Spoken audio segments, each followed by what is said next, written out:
প্রশংসা আলহামদুলিল্লাহ।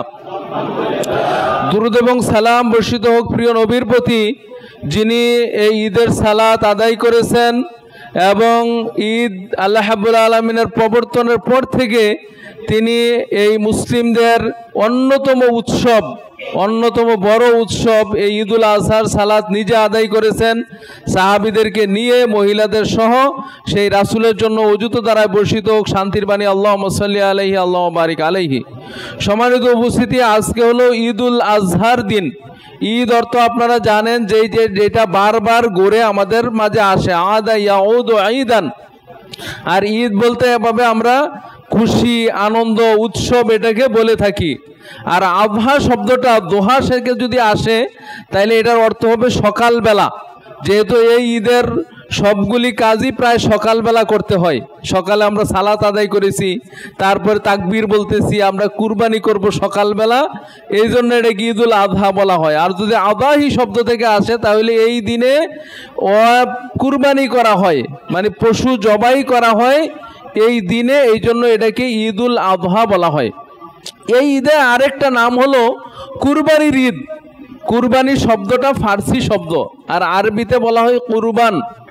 কাররাবা ইউকাররিবু তাকরিবান থেকে কুরবান আসছে, যেটা কোরআনে আল্লাহ রাব্বুল আলামিন উল্লেখ করেছেন হাবিল এবং কাবিলের কুরবানি প্রসঙ্গে। আল্লাহ রাব্বুল আলামিন বলছেন যে ওয়াতুলু আলাইহিম নাবা ইবনে আদামা বিল হক ইয কাররাবা কুরবানান। রাসূল সাল্লাল্লাহু আলাইহি ওয়াসাল্লামকে লক্ষ্য করে বলছেন, হে নবী, আপনি তেলাওয়াত করে শোনান আপনার উম্মতদেরকে যে আদম আলাইহিস সালামের 2 সন্তানের সত্য ঘটনা। সেই ঘটনাটা কি? যে তারা দুইজনে কুরবানি পেশ করলো আল্লাহর কাছে। একজনের কুরবানি আল্লাহ কবুল করলেন, আরেকজনের কুরবানি আল্লাহ কবুল করেননি। আল্লাহ আমাদের প্রতি রহমত করছেন, কারণ আমরা কাদের কুরবানি কবুল হয় আপনারা কি জানতে পারছেন? হইলেও জানতে পারি না, না হইলেও জানতে পারি না। আজকে যদি কুরবানি কবুল হওয়ার সিস্টেম জানা থাকতো, আজকে দেখেন যেই মিডিয়ার যুগ, যেই মোবাইলের যুগ, সবার হাতে মোবাইল।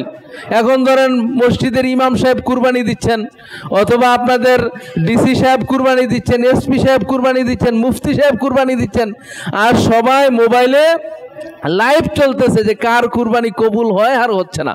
তখনকার যুগে কুরবানি কবুল হলে কি হতো? আকাশ থেকে আগুন এসে জ্বালিয়ে পুড়িয়ে সারকার করে দিত।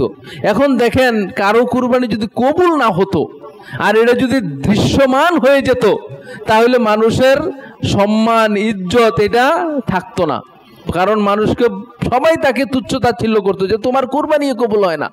তা আল্লাহ রাব্বুল আলামিন আপনাদেরকে রহমত করেছে যে আমরা যদি গুনাহ করেও থাকি, আল্লাহর কাছে যদি আমরা ক্ষমা চাই, আল্লাহ আমাদেরকে ক্ষমা করে দিবেন। আরেকটা নেয়ামত হলো যে তৎকালীন যুগের কুরবানি মানুষ খেতে পারতো না, কিন্তু আল্লাহ রাব্বুল আলামিন আমাদেরকে এটা খাওয়ার ব্যবস্থা করে দিয়েছেন। এটা নষ্ট হচ্ছে না। আপনি যা কুরবানি কিনে এনেছেন এইটাই আপনি আবার জবাই করতেছেন, নিজে খাইতেছেন এবং গরিব মিসকিনকে খাওয়ানোর ব্যবস্থা করতেছেন। তাইলে এটা হলো কুরবানির ঈদ, যেই কুরবানির মাধ্যমে আমরা আল্লাহর নৈকট্য লাভ করতে পারি। যেমনিভাবে নৈকট্য লাভ করেছিলেন ইব্রাহিম আলাইহিস সালাম, অনুরূপভাবে আমরা যদি খাঁটি অন্তরে, বিশুদ্ধ ইমানে, সঠিক অর্থ দিয়ে, হালাল উপার্জন দিয়ে আমরা কুরবানি করি, তাহলে কুরবানিটা আল্লাহর নৈকট্য লাভের একটা অন্যতম মাধ্যম হবে। কুরবানির নির্দিষ্ট কোনো সওয়াবের কথা হাদিসে নেই। আব্দুল্লাহ ইবনে মুবারকপুরী রাহমাতুল্লাহ আলাইহি তিনি বলছেন যে কুরবানি সংক্রান্ত যত হাদিস, ফজিলতের যত হাদিস আমাদের সমাজে বলা হয়, একটাও সহিহ না। কিন্তু আল্লাহ এটাকে গোপন রাখছেন কেন? কারণ আল্লাহ যেটা গোপন রাখেন এটা তিনি অফুরন্ত সওয়াব দিয়ে বান্দাকে খুশি করে দিবেন। আমরা আল্লাহর কাছে দোয়া করি আল্লাহ যাতে আমাদের কুরবানিকে কবুল করেন, আমাদেরকে যাতে তিনি অফুরন্ত সওয়াব দিয়ে জান্নাতের অধিবাসী করেন। আল্লাহ রাব্বুল আলামিন যেন আমাদের এই কুরবানিকে যথাযথভাবে তিনি কবুল করেন। সম্মানিত উপস্থিতি, এই কুরবানির ঈদকে আমরা আবার বলি বকরা ঈদ বা বরকা ঈদ। বরকা ঈদটা আসছে মূলত বকরা থেকে, বকরা আসছে বাকারা থেকে। সূরা বাকারা আছে না, যেহেতু উপমহাদেশে গরু বেশি কুরবানি হয় উট এবং ছাগলের তুলনায়, এই জন্য এটাকে বকরা ঈদ বলে থাকি। আল্লাহু আকবার, আল্লাহু আকবার, লা ইলাহা ইল্লাল্লাহু, আল্লাহু আকবার, আল্লাহু আকবার, ওয়ালিল্লাহিল হামদ। সম্মানিত উপস্থিতি, আজকের দিন জিলহজ মাসের 10 তারিখ হলো সবচেয়ে মর্যাদাপূর্ণ দিন। আমরা জানি যে জিলহজ মাসটা হলো হারাম মাসের একটা মাস। আল্লাহ রাব্বুল আলামিন 12টা মাস তিনি নির্ধারণ করেছেন যেদিন থেকে আকাশ জমিন সৃষ্টি হয়েছে। ইন্না ইদ্দাতাশ শুহুরি ইনদাল্লাহি ইসনা আশারা শাহরান ফি কিতাবিল্লাহি ইয়াওমা খালাকাস সামাওয়াতি ওয়াল আরদ মিনহা আরবাতুন হুরুম। আল্লাহ রাব্বুল আলামিন যেই দিন থেকে আকাশ এবং জমিন সৃষ্টি করেছেন, চন্দ্র সূর্য আবর্তিত হচ্ছে, সেই দিন থেকে আল্লাহর কাছে গণনার দিক থেকে মাসের সংখ্যা হলো 12টি। এই 12টা মাসের মধ্যে 4টা মাসকে তিনি সম্মানিত করেছেন, মর্যাদামণ্ডিত করেছেন। তার মধ্যে এই জিলহজ মাসটা হলো অন্যতম। এবং জিলহজ মাসের প্রথম 10টা দিন, যেটা আজকের দিনে শেষ হয়ে যাচ্ছে, 10ম দিন আজকে, এই 10টা দিনের মর্যাদা পৃথিবীর অন্য সকল দিন, এমনকি রমাদানের দিনের চেয়েও মর্যাদা পান আমলের দিক থেকে। কারণ রমজানের ভিন্ন মর্যাদা, এই দিনে শয়তানকে বন্দী করা হয়, আকাশের দরজা খোলা হয়, জাহান্নামের দরজা বন্ধ করা হয়, সেটা ভিন্ন মর্যাদা। কিন্তু আমল কবুলের দিক থেকে এই দিনে আমল করলে আল্লাহর কাছে সবচেয়ে বেশি প্রিয়। এই 10 দিনের মধ্যে আবার আজকের দিন হলো সবচেয়ে বেশি প্রিয়। রাসূল সাল্লাল্লাহু আলাইহি সাল্লাম বলেছেন যে এই দিন হলো হজ্জে আকবরের দিন। আমাদের সমাজে একটা ভুল ধারণা আছে যে আকবরী হজ, যদি শুক্রবারে হজ হয় তাহলে কয় যে আকবরী হজ। আসলে আকবরী হজ বলতে কিছু নাই। জিলহজ মাসের 10 তারিখটাই হলো হজ্জুল আকবর। আবু হুরায়রা রাদিয়াল্লাহু তাআলা আনহু বলেন যে বিদায় হজের দিনে রাসূল সাল্লাল্লাহু আলাইহি সাল্লাম এই জিলহজ মাসের 10 তারিখে আমাদেরকে জিজ্ঞেস করলেন যে আজকের দিন কি দিন, মা হাযাল ইয়াউম। তখন সাহাবীগণ বললেন হাযা ইয়াউমুন নাহার, আজকে হলো কুরবানির দিন। কারণ হজের দিনগুলি কিন্তু একটা একটা নাম আছে। 8 তারিখে ইয়াউমুত তারবিয়া, 9 তারিখে ইয়াউমুল আরাফা এবং 10 তারিখে ইয়াউমুন নাহার বলা হয়, যেটা তাফসিরে কুরতুবের মধ্যে তিনি উল্লেখ করেছেন যে ইব্রাহিম আলাইহিস সালাম যে স্বপ্নে দেখছিলেন 3 দিন, প্রথম দিন যখন তিনি স্বপ্নে দেখেন ওই দিন 8 তারিখ তারবিয়া, মানে তিনি দেখলেন স্বপ্নে যে তার সন্তানকে কুরবানি করতেছেন। 9 তারিখে তিনি আবার যখন স্বপ্নে দেখলেন ওই দিনকে বলা হয় ইয়াউমুল আরাফা। তিনি চিনলেন বা বুঝলেন বা জানতে পারলেন যে আমার ছেলেকে কুরবানি করতে হবে। আর 10 তারিখে যখন তিনি স্বপ্নে আবার দেখলেন তখন ওই দিনে তিনি মিনাতে নিয়ে ইসমাইলকে কুরবানির দেওয়ার জন্য প্রস্তুতি নিলেন। ওই জন্য ওই দিনকে ইয়াউমুন নাহার বলা হয়। তো এই ইয়াউমুন নাহার যখন সাহাবীগণ বলে যে আজকে তো ইয়াউমুন নাহার, তখন রাসূল সাল্লাল্লাহু আলাইহি ওয়াসাল্লাম বলেন হাযা ইয়াউমুন হাজ্জুল আকবার, আজকের দিন হলো বড় হজের দিন। কারণ হজে যারা যায় 10 তারিখ হলো তাদের বেশি কাজ করা লাগে। 9 তারিখে আপনার আরাফার ময়দান শেষ, যখন আপনার সূর্য অস্ত গেল 10 তারিখ শুরু হয়ে গেল, মুজদালিফায় অবস্থান করতে হবে, পরের দিন সকালে মিনায় পঙ্কর নিক্ষেপ করতে হবে, মাথা মুন্ডন করতে হবে, কুরবানি করতে হবে, সম্ভব হলে কাবাগর তাওয়াফ করে সাই করতে হবে। এতগুলি কাজ 10 তারিখে করা লাগে। আর বিশ্বের অন্যান্য মুসলমান যারা হজে যায় না তাদের জন্য 10 তারিখে অসংখ্য পশু তারা কুরবানি করে, হাজার হাজার পশু, গরু, ছাগল, উট, মহিষ, দুম্বা, বেড়া, এগুলি কুরবানির মাধ্যমে আল্লাহর নৈকট্য তারা লাভ করে। এই জন্য হজ্জুল আকবার, সবচেয়ে বড় হজের দিন হলো আজকের দিন। এই দিনকে বলা হয়েছে আযামুল আইয়াম।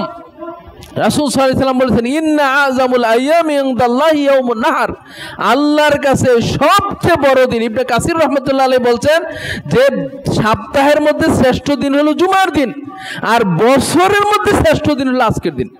অথচ আমরা এটার গুরুত্ব বুঝি না। আমরা মনে করি শুধু মানে কুরবানি শেষ হলো পরে গান বাজনা নিয়ে বা অন্য কাজ নিয়ে নিলাম না। আজকের দিন অন্য যত দিন আছে, রমজানের দিন বলেন, জুমার দিন বলেন, যত দিন বলেন, সমস্ত দিনের মধ্যে আজকের দিন হলো শ্রেষ্ঠ দিন। সম্মানিত উপস্থিতি, এই জন্য আল্লাহ রাব্বুল আলামিন যেন আমাদেরকে এই দিনের মধ্যে আল্লাহর নৈকট্য লাভ করার তৌফিক দান করেন। আল্লাহু আকবার, আল্লাহু আকবার, লা ইলাহা ইল্লাল্লাহু, আল্লাহু আকবার, আল্লাহু আকবার, ওয়ালিল্লাহিল হামদ। সম্মানিত উপস্থিতি, আজকের দিনের প্রধান যেই কাজ রাসূল সাল্লাল্লাহু আলাইহি ওয়াসাল্লাম বলেছেন এই দিনে আল্লাহর কাছে সবচেয়ে প্রিয় হলো আল্লাহর নামে রক্ত প্রবাহিত করা। আরবের মুশরিকরা এবং পর্তুলিকরা তারা তাদের মূর্তির নামে জবাই করত। এখনো আমরা দেখতেছি যে বিভিন্ন বাবার নামে মাজারের নামে গরু জবাই করা হয়, গরুকে নিয়ে হওয়া যায়। কিন্তু আমরা যারা তাওহীদবাদী মুসলিম, আমরা আল্লাহর নামে বিসমিল্লাহ আল্লাহু আকবার বলে আল্লাহর নামে রক্ত প্রবাহিত করবো, এটা আল্লাহর কাছে সবচেয়ে প্রিয় কাজ। অনেকে কুরবানি নিজে দিতে চান না, কুরবানি নিজ হাতে করা, রাসূল সাহেব নিজ হাতে কুরবানি করেছেন, এবং এই দিনে এই কুরবানি করা সবচেয়ে আল্লাহর কাছে প্রিয় কাজ। সম্মানিত উপস্থিতি, আজকে এমন একটা দিন যেই দিনে আল্লাহর এক বান্দা তার সন্তানকে কুরবানি দিতে প্রস্তুতি নিয়েছিলেন। তিনি কে? ইব্রাহিম আলাইহিস সালাম। ইব্রাহিম আলাইহিস সালাম এমন ব্যক্তি যাকে আল্লাহ রাব্বুল আলামিন এত পরীক্ষা করেছেন এবং পরীক্ষার ফলস্বরূপ তাকে মুসলিম জাতির নেতা বানিয়েছেন।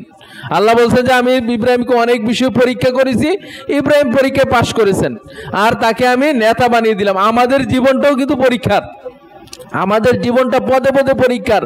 এজন্য বলা হয়েছে ইন্না ইজামাল জাযাই মা ইজামাল বালা, যার যত বেশি পরীক্ষা তার তত বেশি মর্যাদা বৃদ্ধি পায়।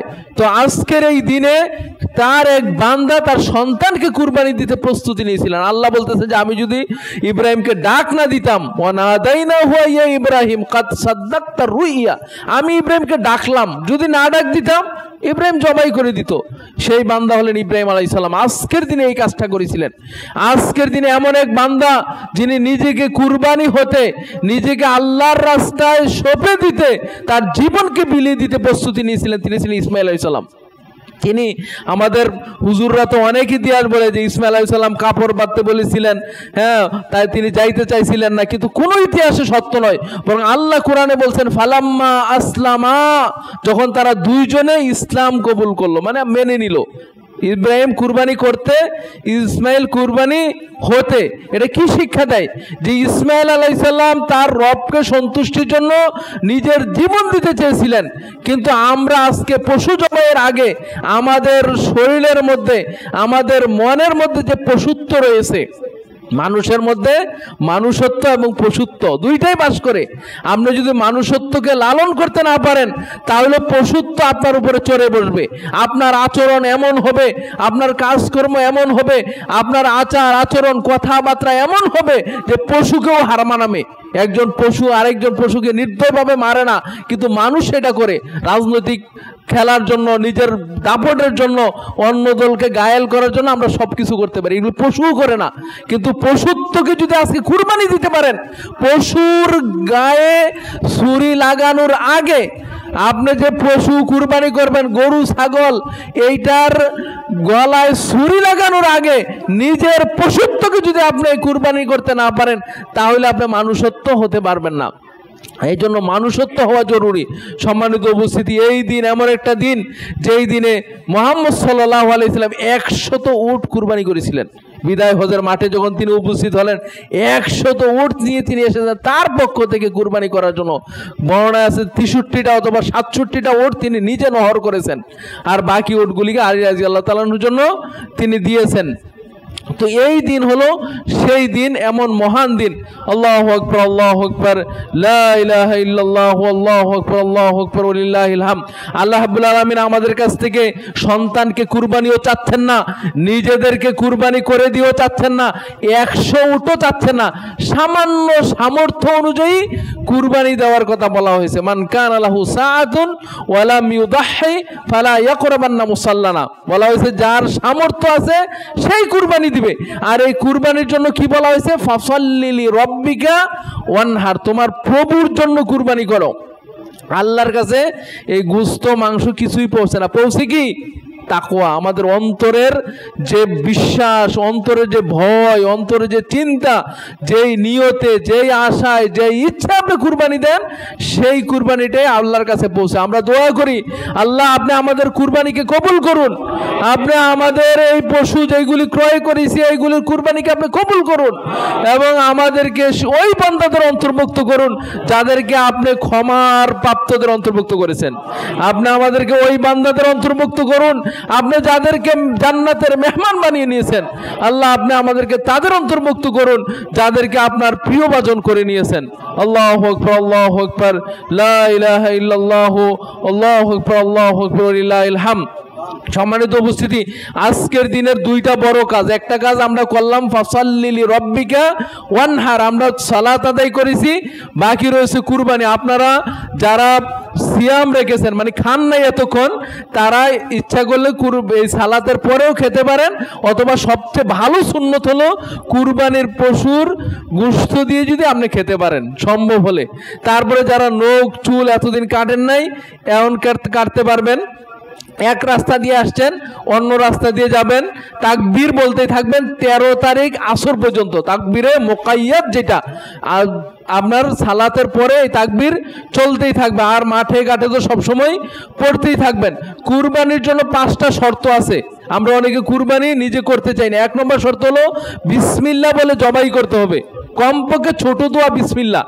এরপরে যদি বাড়াইতে পারেন বিসমিল্লাহি আল্লাহু আকবার, আরো যদি বাড়াইতে পারেন আল্লাহুম্মা তাকাব্বাল মিন্নি ওয়া মিন আহলি বাইতি, এগুলি বলতে পারেন। কিন্তু বিসমিল্লাহ পর্যন্ত বললেই যথেষ্ট হয়ে যাবে। পুরুষ নারী উভয়ই কুরবানি করতে পারে যদি আকলবান হয়। 2 নম্বর শর্ত হলো আকলবান হওয়া। 3 নম্বর শর্ত হলো রক্ত প্রবাহিত করা, পশুকে রক্ত প্রবাহের মাধ্যমে মৃত্যু নিশ্চিত করা, জবাহ নিশ্চিত করা। তারপরে আরেকটা শর্ত হলো 4 নম্বর শর্ত হলো ইহসান করা, পশুর প্রতি দয়া দেখানো। আজকাল আমরা দেখি যে ব্যবসায়ের নামে পশুগুলি যে এক জায়গা থেকে আরেক জায়গায় নিয়ে আসে, টাকের মধ্যে তাদেরকে শুইতে দেয় না, মরিচ চোখে নাকি দিয়ে দেয়, পায়ের মধ্যে কি দিয়ে দেয়, এগুলি অমানবিকতা। মানে আপনি ব্যবসায়ের জন্য পশুর প্রতি ইহসান করা হয় না। অথচ রাসূল কি বলছেন, ইন্নাল্লাহা কাতাবাল ইহসান আলা কুল্লি শাই, আল্লাহ রাব্বুল আলামিন সকল কিছুতে ইহসান নির্ধারণ করে দিয়েছেন। ফাইজা কাতালতুম ফাআহসিনুল কিতলা, যখন কোনো মানুষকে তোমাদের হত্যা করা প্রয়োজন হবে, তাকে মেরে ফেলা প্রয়োজন হবে, হত্যার বদলে হত্যার প্রয়োজন হবে, তারপরেও ইহসান করো। ওয়াইজা যাবাহতুম ফাআহসিনুজ যিবহা, আর যখন কোনো পশুকে জবাই করবে ইহসানের সহিত জবাই করো। এই জন্য আমরা দাঁড়ালু ছুরি দিয়ে, রাসূল বলছেন তোমরা ছুরিটাকে দাঁড়ালু করে নাও যাতে করে তার কষ্টটা কম হয়।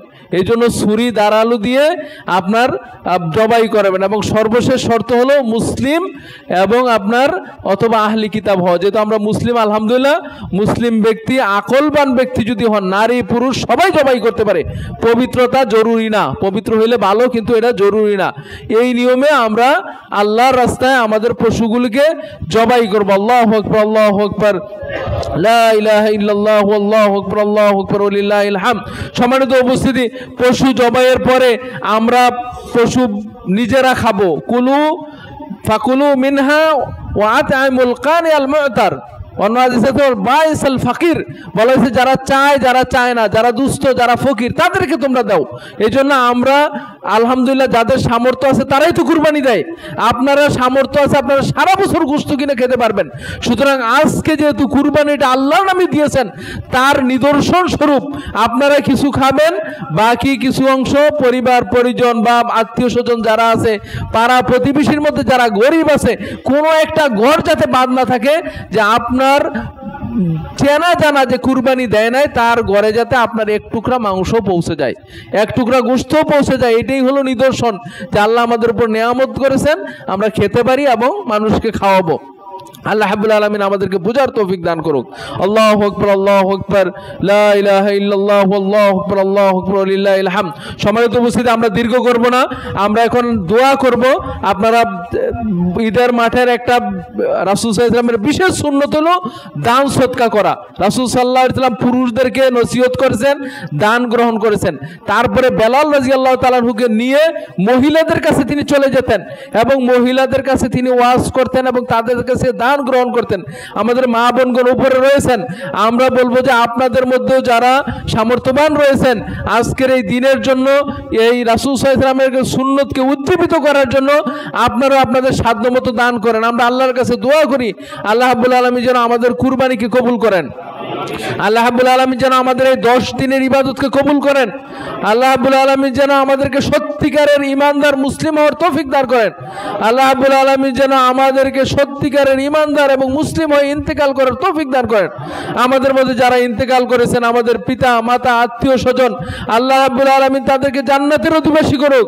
আজকে আমরা ঈদের খুশি আনন্দ ভোগ করতেছি, কিন্তু তারা আজকে আনন্দ থেকে মাহরুম রয়েছে। আল্লাহ রাব্বুল আলামিন যেন তাদেরকে জান্নাতের মেহমান বানিয়ে আনন্দ আনন্দিত করে দেন। আল্লাহ রাব্বুল আলামিন যারা অসুস্থ রয়েছে আল্লাহ রাব্বুল আলামিন যেন সবাইকে সুস্থতা দান করেন। আমাদের মধ্যে যারা বিপদে রয়েছেন, বিভিন্ন সমস্যায় রয়েছেন, আল্লাহ রাব্বুল আলামিন যেন আমাদেরকে সমস্যা মুক্ত করেন।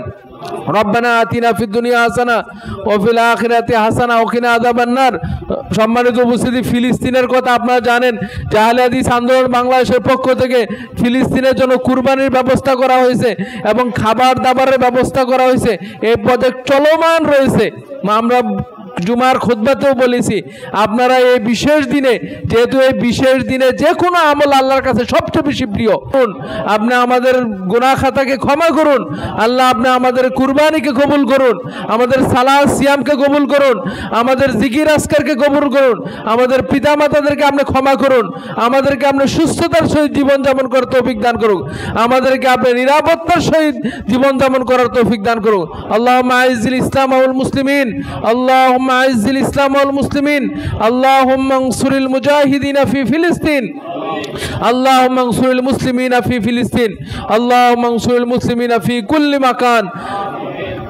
أذهب الباس رب الناس واشف أنت شافي لا شفاؤك إلا شفاء لا يغادر سقما.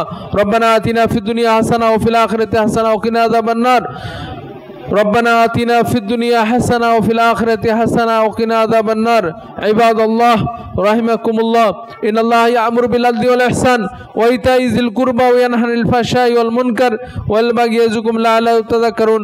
فاذكروني أذكركم واشكروا لي ولا تكفرون. السلام عليكم ورحمة الله.